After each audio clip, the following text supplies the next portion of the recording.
Bonjour et bienvenue sur Comment faire, votre chaîne de partage d'informations sur l'immigration pour le Canada, la motivation personnelle et l'entrepreneuriat. Alors aujourd'hui, on va parler de Entrée Express. Qu'est-ce que c'est que Entrée Express? On va voir rapidement quelques passages qui expliquent un peu ce que c'est que Entrée Express. Alors, vous tapez sur IRCC comme ceci, voilà. Ici, vous cliquez sur citoyenneté, voilà, vous cliquez sur ce lien. Une fois que vous êtes sur ce lien, vous venez sur immigrer, vous cliquez ici, immigrer, voilà. On ouvre toujours sur notre page pour avoir plus de traçabilité. Voilà, entrée express, immigrer à titre de travailleur qualifié. Voilà, entrée express concerne l'immigration pour les travailleurs qualifiés. Mais il faut savoir que ce programme vise à s'installer sur tout le territoire canadien, autant pour moi, excepté la province du Québec. Donc, pour tous nos amis qui veulent partir au Québec, Entrée Express ne s'adresse pas à vous. Il y a un programme similaire pour la province du Québec qui est Arima. Je vous invite à aller regarder des vidéos sur YouTube qui parlent de Arima. Entrée Express, c'est différent de Arima. Ok, c'est pour tout le Canada excepté la province du Québec. Alors, comment ça fonctionne? Vous cliquez ici. Voilà.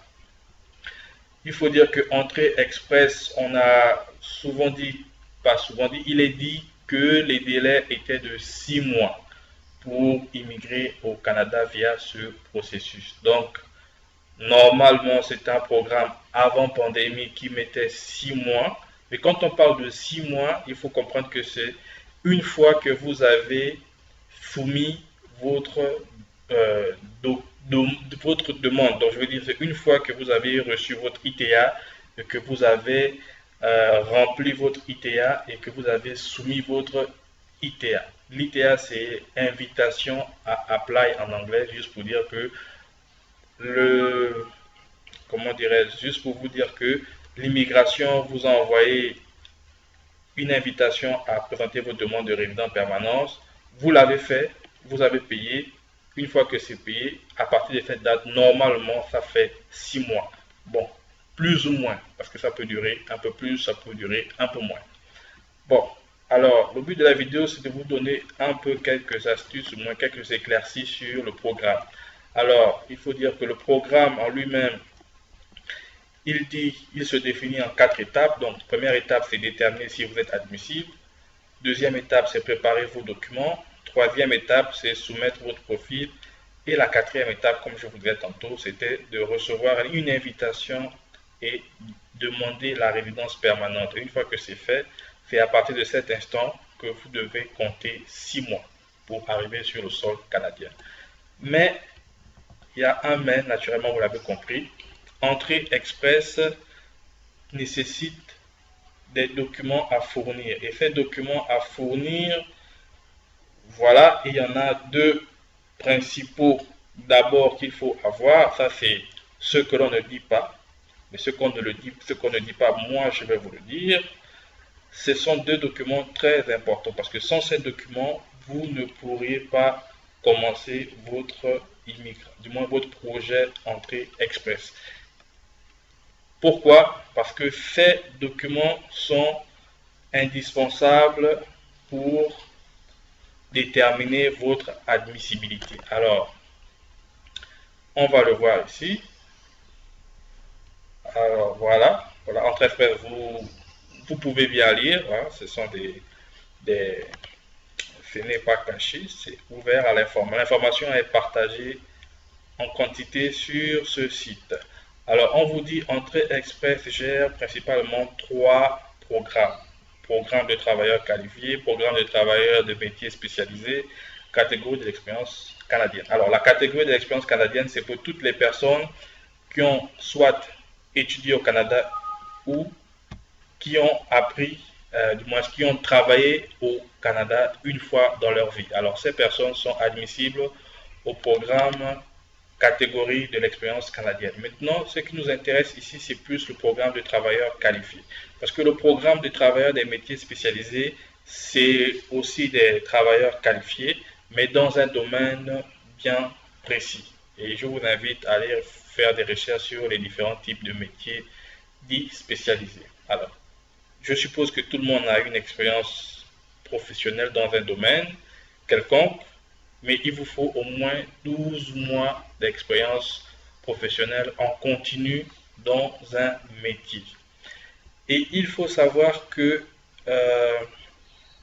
voilà, il faut savoir que dans ces métiers, il faudrait que ces métiers soient dans une des catégories admissibles à l'immigration canadienne via le programme de travailleurs qualifiés fédéral. Alors ces métiers doivent être classés dans ce qu'ils appellent les catégories, des catégories 0A ou B, selon la classification des professions au Canada, ce qu'on appelle généralement la CNP.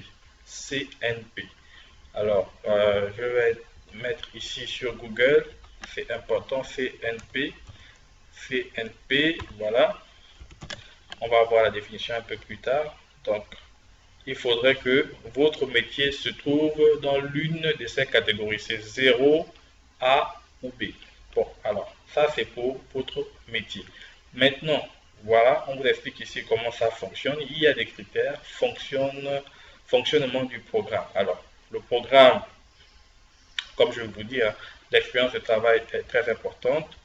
Et on a les compétences linguistiques et les études. Alors, comme je vous disais tantôt, ce sont les deux premiers points les plus importants d'abord. Pourquoi? Parce que si vous n'avez pas appris, je suppose, dans le cas où vous n'avez pas appris au Canada, vous devriez faire une étude de vos diplômes. Je veux dire par là, vous devez faire les équivalents de vos diplômes. Et les équivalents de diplômes, c'est ce qu'ils appellent généralement EDE. Ce sont des organismes qui sont accrédités par l'immigration canadienne pour faire ces évaluations-là.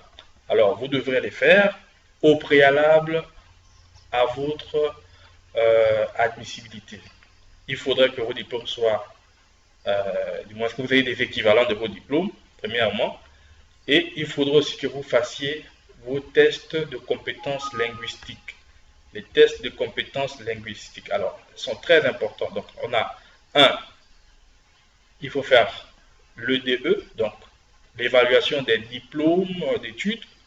Ensuite, il faut faire les tests de compétences linguistiques. Alors, le Canada, c'est un pays bilingue, vous le savez tous. C'est soit le français, soit l'anglais. Mais je suppose que ceux qui sont ici sur cette vidéo parlent et comprennent le français. Donc, il faudrait faire un test de langue pour vos aptitudes en français. Et ce, même si vous êtes français de nature ou bien d'origine française, il vous faut toutefois, pour des fins d'immigration, un test de langue en français. Et ce test de langue en français, je vous conseille de faire le TEF. Le TEF, il y a des organismes qui s'occupent de ça. Vous allez faire des recherches dessus. Il vous faut ça. Il y a des notes à ne pas dépasser, comme on va le voir plus tard. Il y a des notes éliminatoires. Donc, quand vous allez faire votre test de langue, je vous invite à prendre cela au sérieux. Je vous invite à faire le maximum de votre... Enfin, je vous invite à avoir le maximum des points. Donc, de faire ça au sérieux, d'avoir le plus grand nombre de points. Parce que, en fonction de vos résultats, ça va vous attribuer, on va vous attribuer des points. Et ces points-là sont primordiaux pour atteindre, vous allez voir ici, la note de passage actuelle est de 67. Ça, c'est la grille de sélection. Si vous n'avez pas 67 points sur cette grille, vous ne pourrez pas faire votre demande. Voilà, donc, voici les exigences que l'on vous dit. Voilà. Voilà. Quand je parlais de classification nationale des professions, la CNP, voilà, c'est écrit ici. Il faudrait que votre expérience professionnelle soit dans l'une de ces catégories. 0A ou B. Donc, votre métier actuel, ou bien du moins là où vous avez votre profession, vous venez ici, vous allez, vous cliquez sur une autre fenêtre, vous allez voir ici, c'est bien expliqué ici, voilà, on va vous détailler quels sont les métiers qui sont dans chaque catégorie. Ensuite, vous allez pouvoir faire une recherche sur votre propre métier à vous et vous allez voir dans quelle catégorie cet emploi, cette profession se trouve. Et alors, si cette profession est dans la catégorie 0A ou B, c'est bien. Si c'est dans la catégorie C, ça va être un peu plus compliqué pour vous pour pouvoir faire entrée express. Vous allez par exemple voir ici, c'est un métier de, on va mettre par exemple, je sais pas moi, superviseur. On va vous faire un exemple, superviseur, voilà, superviseur dans un domaine, voilà. À supposer par exemple superviseur, superviseuse de commis de bureau et de personnel de soutien administratif. Vous voyez, c'est un métier de catégorie B. C'est un métier qui entre dans entrée express. Vous avez des métiers de catégorie 0, généralement ce sont les métiers de direction, des cadres. Vous avez les métiers de catégorie B qui sont généralement aussi des métiers de responsable, comme c'est le cas, vous avez par ici agent, agente en valeur, agent, agente en placement et négociateur, négociatrice en valeur. Vous avez catégorie A, catégorie 0 et catégorie B. Donc, votre métier doit être dans l'une de ces catégories. Ensuite, vous comprendrez donc, par la suite, il n'y a pas grand-chose. Hein. Vous pouvez lire, vous pouvez mieux vous documenter. Donc, comme je disais, ce sont les deux principales choses à faire avant de commencer à vouloir faire votre profil entrée express. Très important, il faudrait faire votre test de langue, votre test de compétences linguistiques et ensuite vos études. C'est très important. Vous allez voir quelques critères au niveau des exigences linguistiques, comme je disais tout tantôt. Voilà. Voilà. On vous dit, ces tests sont passés, enfin, vous avez passé des tests de langue approuvés en français ou en anglais, comme je disais tout à l'heure.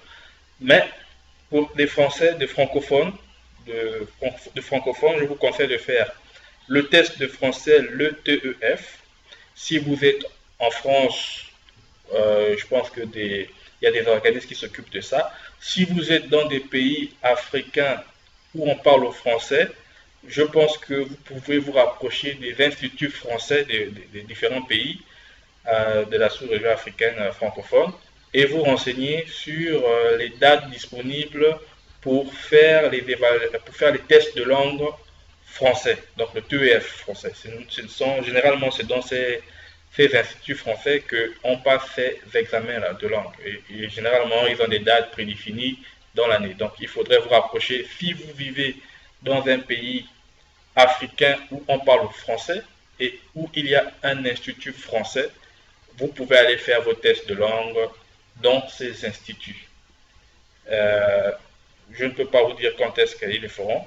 C'est uniquement en allant vers ces instituts, dans ces instituts, que vous aurez le plus grand nombre, mon information la plus fiable sur les différentes dates de passage de ces examens. On vous dit qu'il faut obtenir une note minimale de 7, qui est 7. En dessous de 7, vous serez simplement recalé. Donc, c'est un examen qui coûte quand même de l'argent. C'est pour ça que je disais que lorsque vous devez le faire, faites-le de façon consciencieuse, à maximiser vos chances pour pouvoir le faire une seule fois et avoir le plus grand nombre de points, les meilleures notes. En quelque sorte, il faut avoir les meilleures notes. Voilà. Mais ce n'est pas un examen compliqué, c'est faisable et tout le monde le fait. Moi, je l'ai fait et c'est passé du coup à la première tentative. Donc, il n'y a rien de sorcier là-dessus, il n'y a rien de compliqué là-dessus. Ensuite, très important par la suite, c'est la preuve de fond. La preuve de fond va vous être utile au moment de faire de faire votre profil. Voilà. Donc, je vous invite aussi à regarder. Je vous mettrai tous ces liens-là en bas des descriptions. Vous allez retrouver tous ces liens-là. Voilà. Donc, la preuve de fond, elle doit être, je vous dis, elle doit être suffisante. Il faut que la preuve de fond soit suffisante selon que vous êtes seul, en famille, avec ou sans enfant. Donc, je vous invite toujours à être le plus clair ici, parce que c'est une des parties les plus importantes. Il ne faut pas oublier que Entrée Express, c'est d'abord une immigration économique choisie par le Canada. Donc, ça demande des fonds. Ça, ce ne sont que des fonds. La preuve de fonds, ça veut dire quoi? Elle doit être disponible à tout moment parce qu'il peut vous demander à tout moment de justifier les fonds suffisants pour votre immigration. Ça, c'est un tableau approximatif où on donne des montants et je vous invite à le regarder encore une fois après le 1er janvier parce que je pense qu'il mettra une mise à jour et ces montants normalement devront être ajustés. Donc, je vous invite à aller regarder sur le site après le 1er janvier 2022. Voilà. Donc, très important aussi, voilà, l'admissibilité. Il faut avoir des fonds suffisants. Une fois que ces différentes variantes sont prises en compte, je pense que le reste, c'est que un jeu d'enfant. Je pense que une fois que vous avez tous vos documents, voilà, une fois que vous auriez tous vos documents, le reste, c'est rien du tout. Vous avez suffisamment d'outils pour le faire vous-même et je vous souhaite une bonne chance. Donc, sur Entrée Express, il faut retenir quelque chose, c'est un programme d'immigration pour le Canada qui concerne les travailleurs qualifiés. Il vous faut une expérience professionnelle dans un domaine qui est classé parmi la CNP dans la catégorie 0A ou B. Ok, 0A ou B, voilà, c'est très important. Ensuite, il vous faut aussi vous assurer de faire l'évaluation de vos diplômes. L'évaluation de vos diplômes, très important, parce que ça permet comment dirais-je, c'est l'une des conditions pour pouvoir ouvrir son profil. Vous avez compris, il faut donc faire l'évaluation de vos diplômes. Et il y a, comment dirais-je, ici des organismes agréés pour le faire. Voilà, on va regarder ensemble. Ces organismes, voilà, sont ici sur cette page. Il y a des organismes qui sont écrits, voilà. Ici, vous avez un peu tout ce qui se passe, tout ce qui sont accrédités pour faire ces évaluations. Alors, je vous conseille de faire avec World Education Service, WES. Ils sont très pragmatiques et c'est plus facile de faire évaluer vos diplômes avec cet organisme-là, WES. Vous partez sur Internet, vous tapez WES, W-E-S. J'ai une vidéo là-dessus, je vous invite aussi à la regarder. Vous allez voir, c'est très simple à faire. Alors, WES, c'est pour l'évaluation de vos diplômes. Et ensuite, comment on appelle ça? Le test de langue. Maximiser sur le test de langue. Une fois que vous avez ces deux, vous pouvez entreprendre de faire votre profil Entrée Express. Nous sommes arrivés à la fin. Je vous dis merci. Je vous invite à nous laisser des commentaires, des questions aussi si vous en avez. Je me ferai un plaisir de vous répondre. Je vous souhaite bonne chance dans votre projet. On se retrouve à bientôt. N'oubliez pas de vous abonner aussi pour ne pas rater les prochaines vidéos. A plus.